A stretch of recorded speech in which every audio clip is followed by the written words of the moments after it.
కాదని ఒక ఆటంక బాంబులు లాంటి పెద్ద పెద్ద బాంబులు తయారు చేసుకొచ్చి అక్కడొకటి అక్కడొకటి అక్కడొకటి అక్కడొకటి 4 పక్కలుగా పెద్ద పెద్ద బాంబులుగా దగ్గరగా పెట్టేశారు. పెట్టేస్తే ఈ బాంబులు పెట్టిన విషయము ఈ ముసలావిడికి తెలీదు, ఈ ముసలమ్మ ఈ స్థలంలో ఉంది అన్న విషయము ఈ బాంబులు పెట్టిన వాళ్ళకి కూడా తెలీదు. అయితే ఈవిడి ఎవరు అని అంటే ఆమెని దేవుణ్ణి అంగీకరించినటువంటి బిడ్డ, యేసయ్యను అంగీకరించినటువంటి బిడ్డ. అయితే ఆ అరణ్యంలో ప్రయాణం కాపురం చేస్తానంటే ఆవిడ ఒక రోజున ఒక రాత్రికాల సమయంలో ఏం చేస్తారంటే ఆ బాంబులు, మరి పగటాలు అయితే ఎవరొకరు తిరుగుతారని ఆ రాత్రికాల సమయంలో ఆ బాంబులు అమర్చేసి ఆ బాంబులు సెట్ చేసి దాన్ని టైం పెట్టేసి వెళ్ళిపోయారు. టైం పెట్టేసి వెళ్ళిపోతే ఆవిడ దగ్గరలోనే ఆవిడ ఉన్న నివాసము దగ్గరలో ఒక బాంబు పెట్టారు. కానీ అయితే ముసలమ్మ ఉందని తెలియదు, వాళ్ళకి ముసలమ్మ ఉందని తెలీదు, అక్కడ ఒక ఆవిడ కాపురం ఉంటుందని తెలీదు, వారికి తెలీదు. ముసలమ్మకు కూడా అక్కడ బాంబులు పెట్టారన్న విషయం కూడా తెలీదు. అయితే ప్రశాంతంగా ఆ స్థలంలోనికి వెళ్ళి పడుకుంది. ఒక రాత్రికాల సమయంలో అన్ని బాంబులు కూడా పేలిపోయి కానీ ఆ బాంబు పేర్లేదు. ఆమెను హల్లెలూయా. ఆ బాంబు పేర్లేదు ప్రేమైన వాళ్ళరా.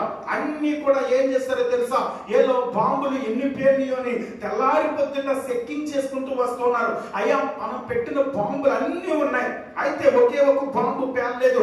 అది ఏ టైంలో పేలుతుందో తెలీదు, ఎక్కడ ఉందో తెలీదు. అయితే మనం ఏం చేద్దాం, ఇప్పుడు ఆ కలెక్షన్ కట్ చేయండి, మనం వెతుకుదాం, అది మనం దాని జాన్యంలో ఎక్కడుందో చూద్దామని వెతుక్కుంటూ ఆ బాంబు కలెక్షన్ కట్ చేసి దాన్ని వెతుక్కుంటా వెళ్తే ఈ బాంబు పెట్టిన ఆవిడ ఆ గృహంలో ప్రశాంతంగా పడుకుంది. తెల్లవారి పొద్దున్న తన పనికి తను వెళ్ళిపోయింది. వాళ్ళు వచ్చి తవ్వకాలు మొదలు పెట్టారు. అక్కడ ఇక్కడేనండి మనం కప్పెట్టాం, ఈ బాంబు పేర్లేదని. ఆ తవ్వకాలను కప్పెట్టిన తర్వాత అది తవ్విన తర్వాత ఆ బాంబు బయటపడింది. ఆమె హల్లెలూయా.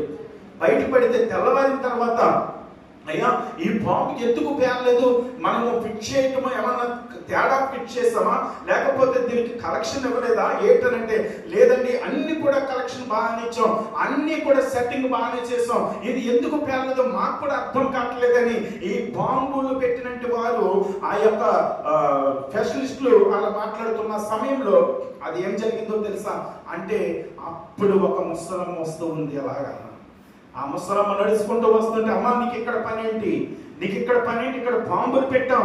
బాంబులు పెట్టారా ఇక్కడ, ఎప్పుడు రాత్రే పెట్టాం, రాత్రే పెళ్ళంటే నాకు ఏ సౌండ్ వినపడలేదే అని అంటే, ఊరుకమ్మ ఇది ఇక్కడే బాంబు పెట్టాం, ఈ బాంబు తేలలేదని మేము చెక్ చేస్తూ ఉన్నామని అంటే, అయితే నా దేవుడు నాతో ఉన్నాడు అని అంటున్నారు. తోటి ఆమె హల్లెలూయా.